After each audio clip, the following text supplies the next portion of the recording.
Bonjour et bienvenue dans mes carnets sonores. Je m'appelle Chloé et je vous emmène dans ma vie paysanne et créative.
Je suis partie pour une petite balade nocturne.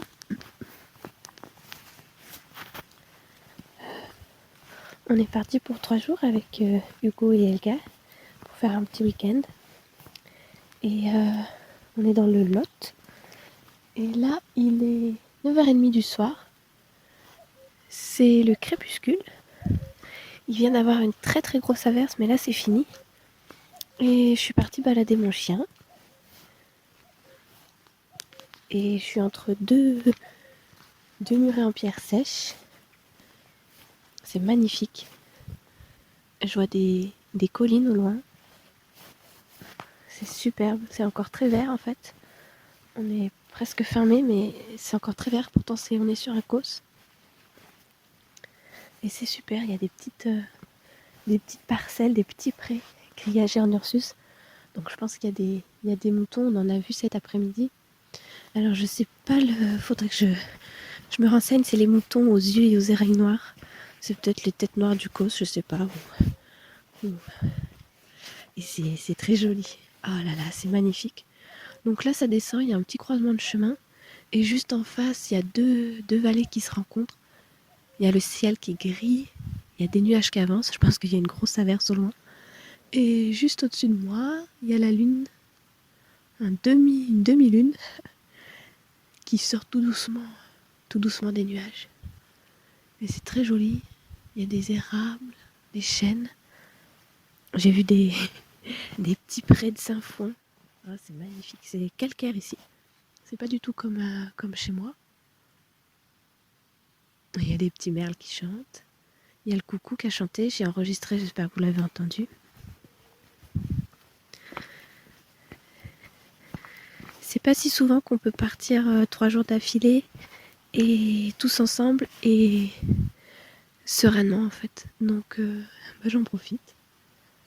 Et je suis bien contente de découvrir des nouvelles régions.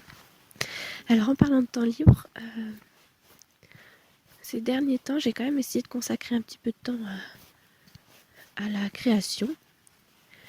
Et oh là là, il y a un croisement de chemin, il y a des pancartes, des portes grillagées. Ah, c'est trop beau. Attends, Lopi. Non, viens. Ah, il y a un chemin là-bas. Oh, j'irai demain matin. Là, on fait demi-tour. Oui, je disais, en parlant de temps libre, j'ai passé un petit peu plus de temps dans mon atelier le midi et un tout petit peu le matin. Et en fait, je voulais faire des rideaux.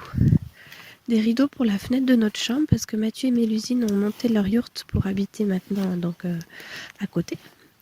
Mathieu et Mélusine, c'est nos futurs associés. On va travailler ensemble sur la ferme. Ils vont monter un projet de brebis laitière.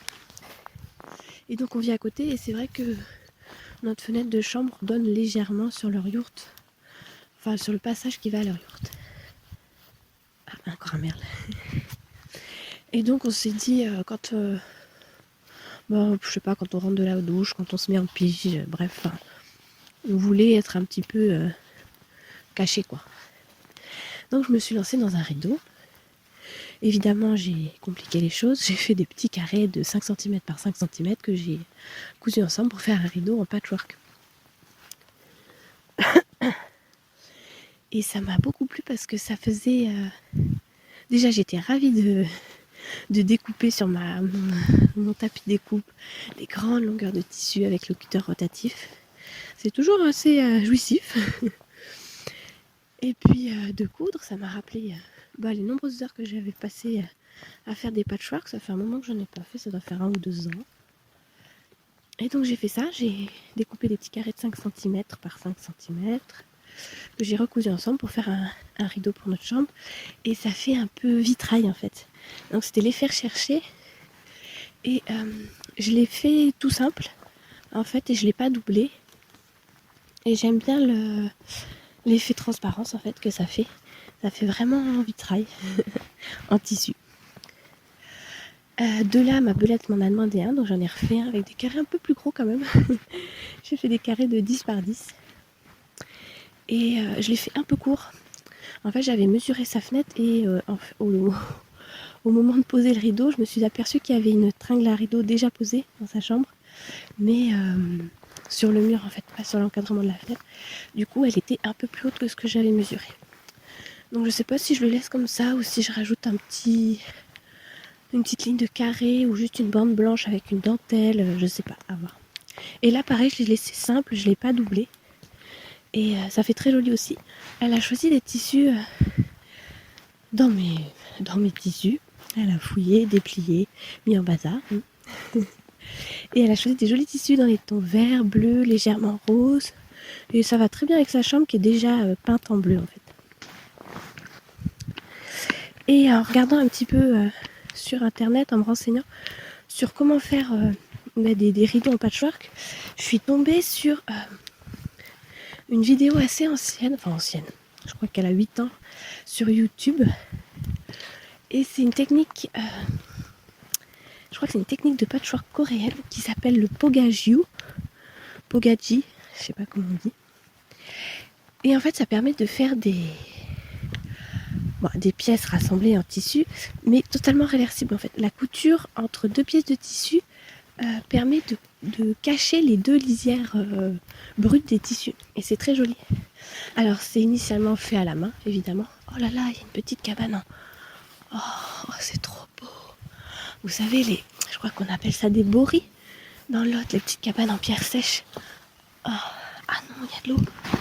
Ah non, une petite cabane en pierre sèche où les bergers venaient s'abriter quand il faisait trop mauvais et qui gardaient les brebis. Oh, c'est magnifique ces pierres. Il y a de la mousse dessus, c'est des pierres blanches. Oh là, il commence à repleuvoir, il faut que je m'active. Alors pour revenir au Pogaji, c'est une technique coréenne qui permet d'assembler des pièces de tissu sans avoir ni d'envers ni d'endroit. Donc j'essaierai de mettre un lien vers une page Wikipédia ou une vidéo YouTube pour que vous puissiez voir cette technique. Je crois, et je suis pas sûre, je crois que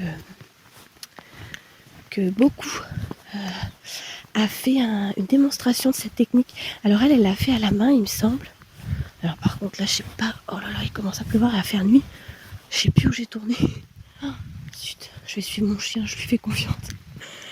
Ah, il est monté là. Bon. Et j'espère que je vais pas me perdre. En tout cas, c'est vraiment magnifique. Demain, je reviendrai, j'irai un petit peu plus loin sur ce chemin parce que c'est superbe. Alors, revenons à nos rideaux.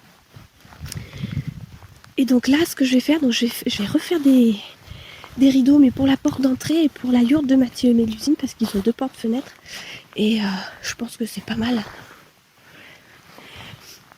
Pas mal pour l'été, et puis bon, déjà pour pas être vu, et puis aussi peut-être pour l'été, quand on ouvre la porte, ça évite peut-être les petits insectes. Voilà. Et donc là, je veux faire donc des rideaux, mais plus vraiment en patchwork, mais en utilisant justement cette technique de Pogaji.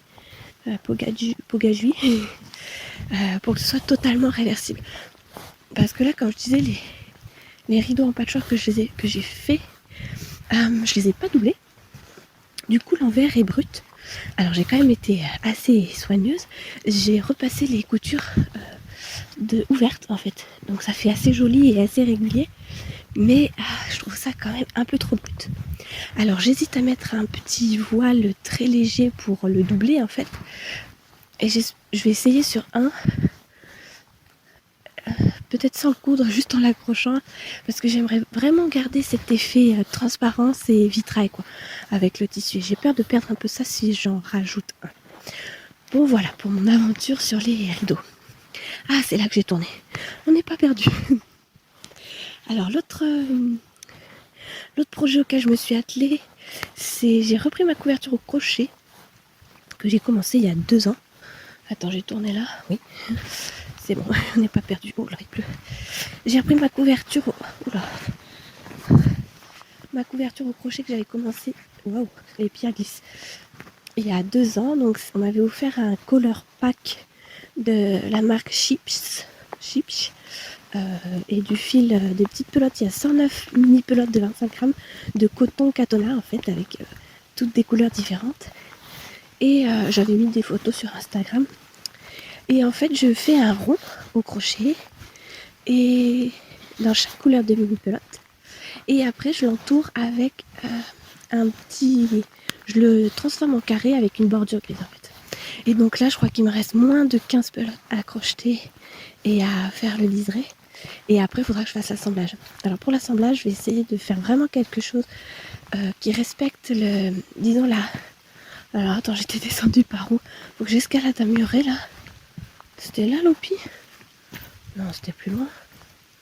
Non, c'était là. Oula. Comment je fais?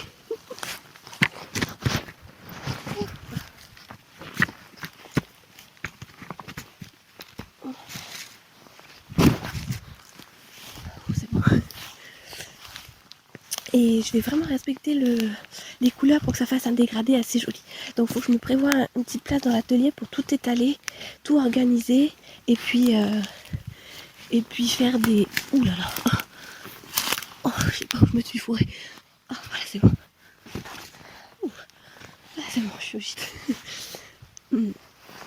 Pour faire des petites ficelles avec un rang. Comme ça je peux prendre un petit rang à chaque fois dans l'ordre sans avoir à garder ma couverture étalée. L'autre projet au long cours que j'ai repris et bientôt fini, c'est mon pull Sorel en mohair et laine, je ne sais plus, Coste je crois. Et ça, il me reste 20 cm de manche et rentrer les fils et il est fini. Et je l'ai essayé, il me va parfaitement. Donc je suis bien contente. Et j'en ai un deuxième à finir. Mais ça, j'ai pas encore repris parce qu'il est en dégradé. Il faut que je réfléchisse un peu plus. Voilà pour les projets créatifs.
danser?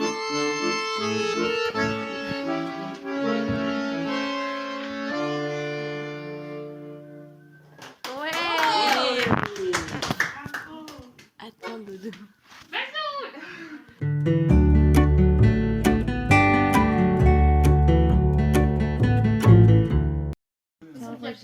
J'ai dansé Sur quoi? sur Zozo, Et c'est qui faisait la musique? Yaya.